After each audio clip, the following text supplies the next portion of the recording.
One of the things I like about 3D printing is that you can change things in size more or less with complete freedom. It may depend on what kind of printer you have, whether or not you can actually print a model that you have resized, of course.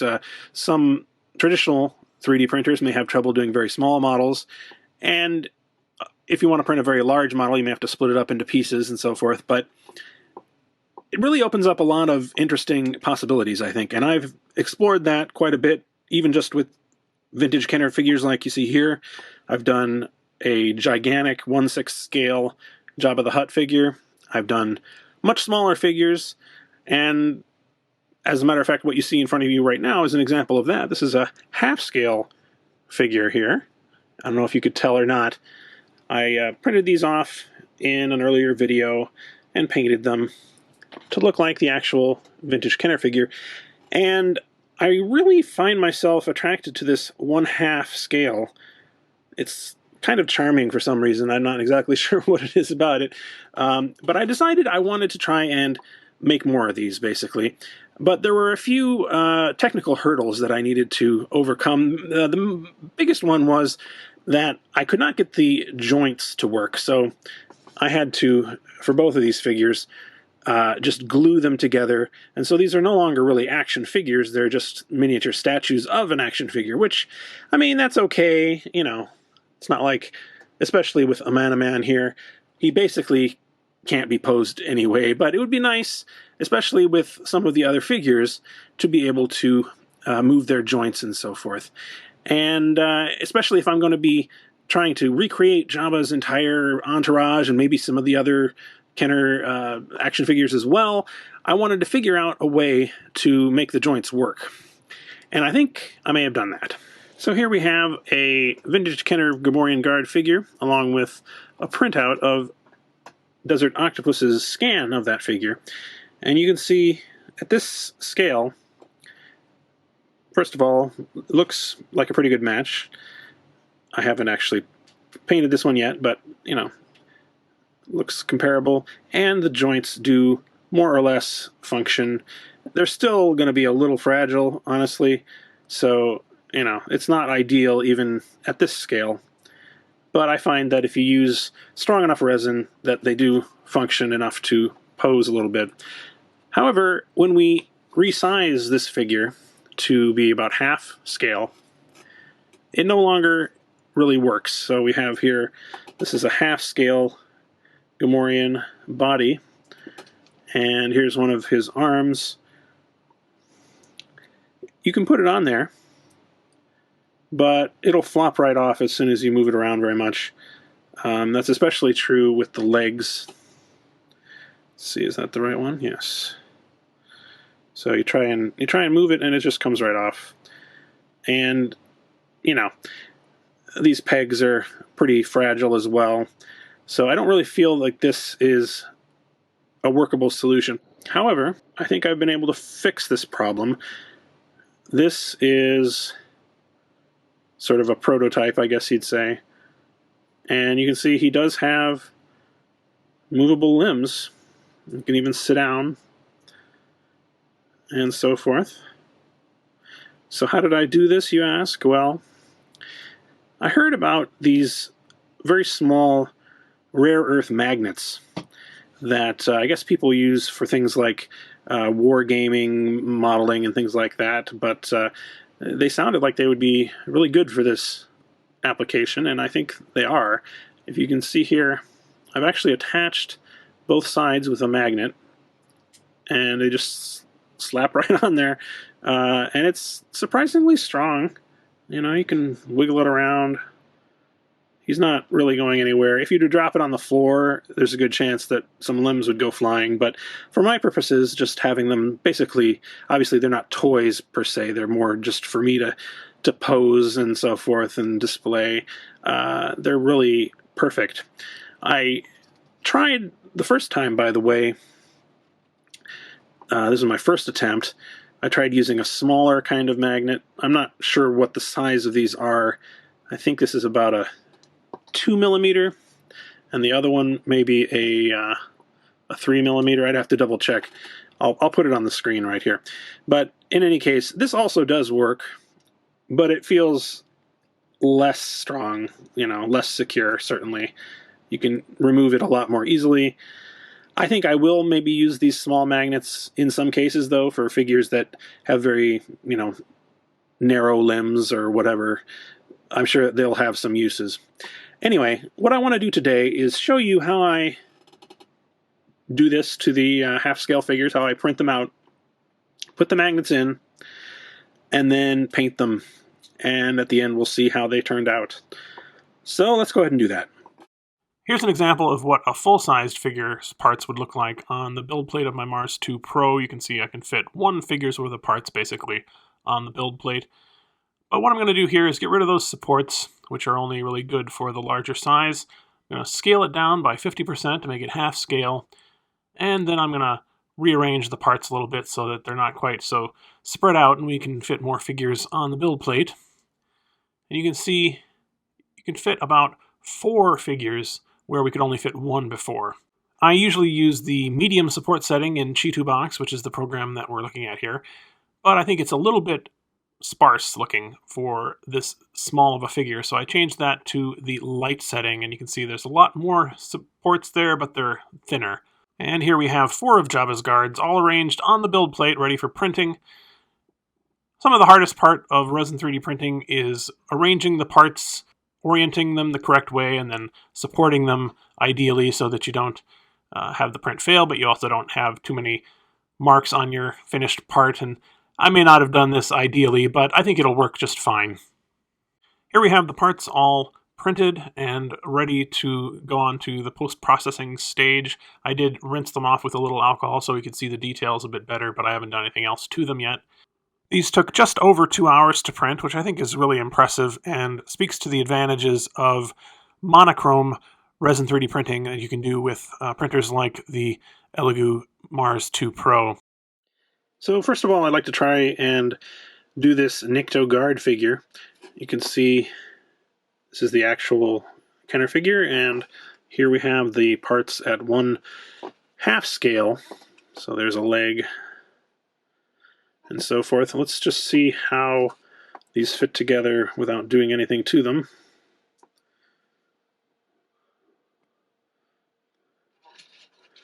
It does fit in there okay, but the problem, as I mentioned, is that if you try, well, if you try and move it very much, it'll fall off, and if you do anything, it'll fall off. So I'm going to try and use magnets to make this articulation a little bit more useful. The main tool that we're going to use is this pin vise.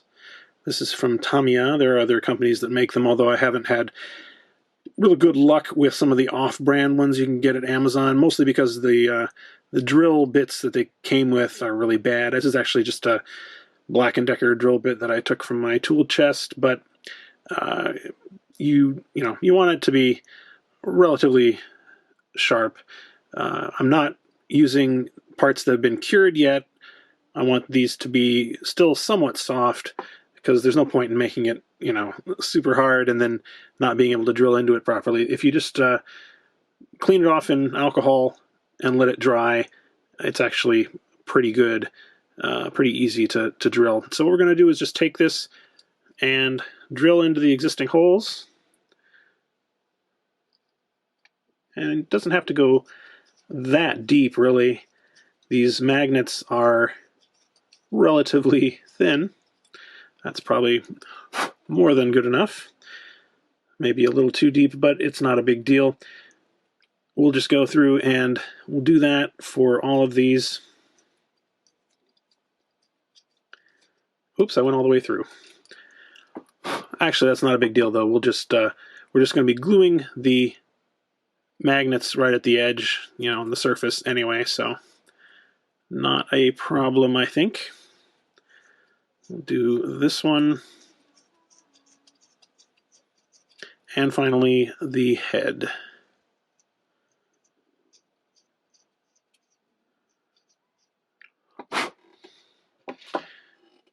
So now that we have all the holes drilled, I'm going to put some super glue in, well, just a couple of them to begin with.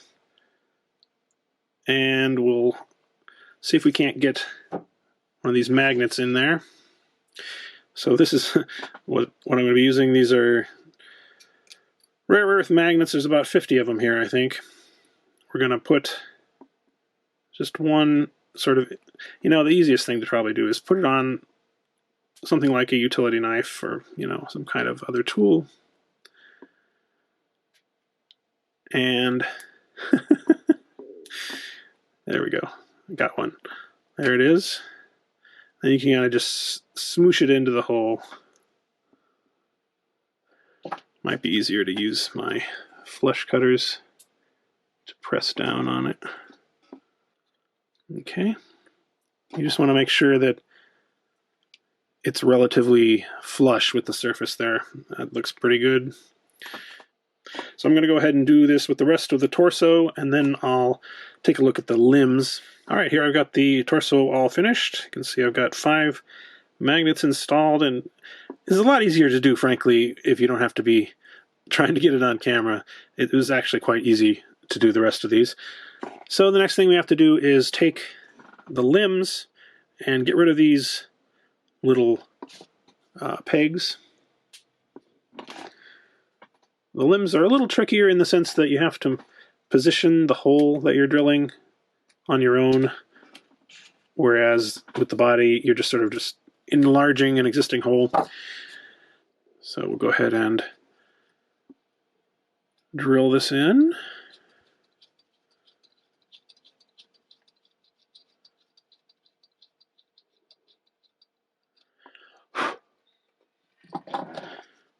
And as usual, put a little super glue in the hole. And actually getting the magnets in is easier than with the body, because first of all, you just have to, let's see, this is the right leg, or his left leg, I guess I should say. You just have to make sure that you're getting the attracting side and not the repelling side, obviously.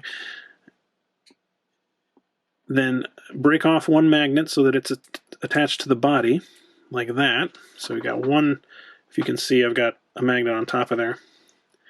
And then just smash this in place. Whoops. And there it is now in the leg, and we can kind of just push it down a little bit more. Make sure it's in there good. I think that's fine.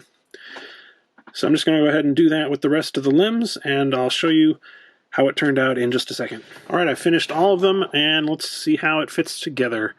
Let's see, this is the front. So we've got the head right there. And we've got the legs. You can see they just kind of sometimes spring toward the body a little bit even. Oh no. Oh, I forgot to put the magnet in this one, that's why.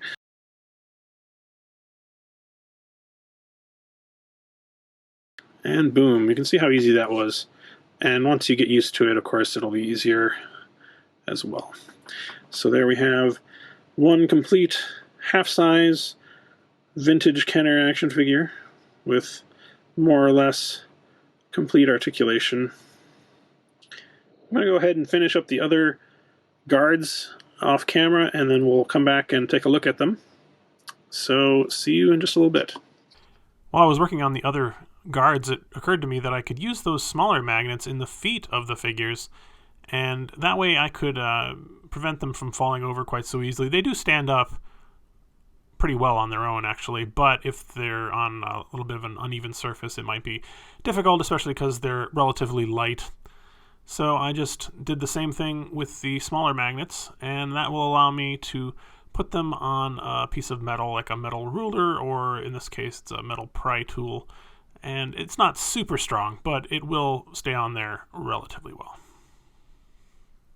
Once I got all the magnets installed, I cured all of the figures in the Elegoo Mercury curing station, just to make sure that they were nice and sturdy. So here we have the finished figures with their magnets installed and ready for painting. Normally I would use a spray primer for something like this, but because these are completely disassemblable, I thought that wouldn't be a great approach. I want the paint to go on all of the surfaces I figured since the parts were magnetic, I could put them on a piece of metal like this and maybe paint them that way. And I wouldn't be able to get every surface that way, but I could come back later and fill in the gaps, and I thought it might work okay. But the problem with magnets is that they're strong in one direction, but not very strong in other directions, so that when I was trying to paint them with the brush here, they would be moving all around, and it just made it a lot harder, I think, than it really needed to be. So this didn't work very well. In the end, the solution I went with was the one that I would have generally used anyway, which is to basically just temporarily glue them to something like a piece of cardboard and use that to hold the figures while I'm painting them. And then you can just remove them later on without any real problems and, paint the bottoms of their feet separately. And I did end up removing parts one at a time so that I could paint all of the surfaces as well. Once I had the figures primed, it was just a matter of filling in all the individual colors. I mean, vintage figures, generally speaking, are not that difficult to imitate because they don't have a lot of complex shading or highlights or anything like that. It's just block colors. So that's what I did. Now, of course, these are going to look really terrible until you get to maybe the second or third coat, and you've managed to more neatly block in the colors. Doing the fine details can be a little challenging. I couldn't find my smallest brushes for some reason, so I was using a small one, but not the smallest one you can get, certainly. And that hampered me a little bit. I had to sort of go back and clean up my lines a little bit more than I would ordinarily have to do, but it worked out okay in the end, I think. And of course, keep in mind that what you're seeing blown up on your screen here is really a very tiny figure in reality, so you won't be able to see most of these details very clearly if you're holding it in your hand in person. When I'm doing eyes like this, I'll typically just go in and do a big black blob there on the eye socket, and then come back with the flesh color and make it smaller so that it doesn't look so ridiculous. Yes, it's Take Your Child to Work Day at Jabba's Palace today. Now, these are, of course, the finished half-scale figures next to their Kenner counterparts, and I think they came out pretty well. I did have to do a fair amount of paint mixing. This is what I was using to mix up different shades of things. Some of the things I could just use straight out of the bottle, and others, like the Gamorrean Guard's skin, which I wouldn't say I did a fantastic job matching, did require mixing some other colors into it. But, generally speaking, especially when you consider that there are paint variations in the vintage line as well, I think it was a pretty good job. There we go. We can take a closer look at each of these. Of course, their articulation works like that. Can make him fly through the air. This guy in particular, because I guess it's because his feet are so close together and they're also fairly small. He has a little trouble standing up sometimes, but it's all right. Here we have Weequay. Came out pretty well. The Gamorrean. I did spray these with some crystal clear enamel spray and made them a little bit shinier than I had really anticipated. That's accentuated by the lights I have here, of course, but overall, I think it came out pretty well.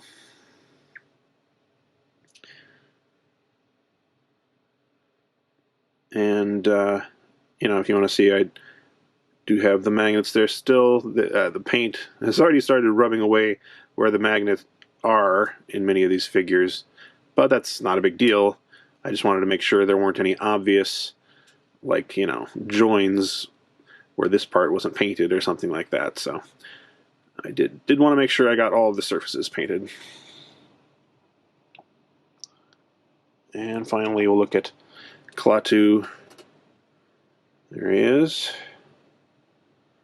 I do want to go ahead and do more of these, although some of them, like Bib Fortuna, are going to be a challenge because of the cloth that's involved in their outfits. I'm not really sure how I'm going to do that. I may just have to omit that part, but I think it'll be an interesting challenge. I'd also like to try and do something for Jabba's throne. I have sent a throne to Desert Octopus quite some time ago. It took a long time to arrive, and various things have happened, so I don't have a model for that as of yet, but hopefully I will get one fairly soon, and we'll see about doing that in half scale as well. So thanks very much for watching, and we'll see you again soon.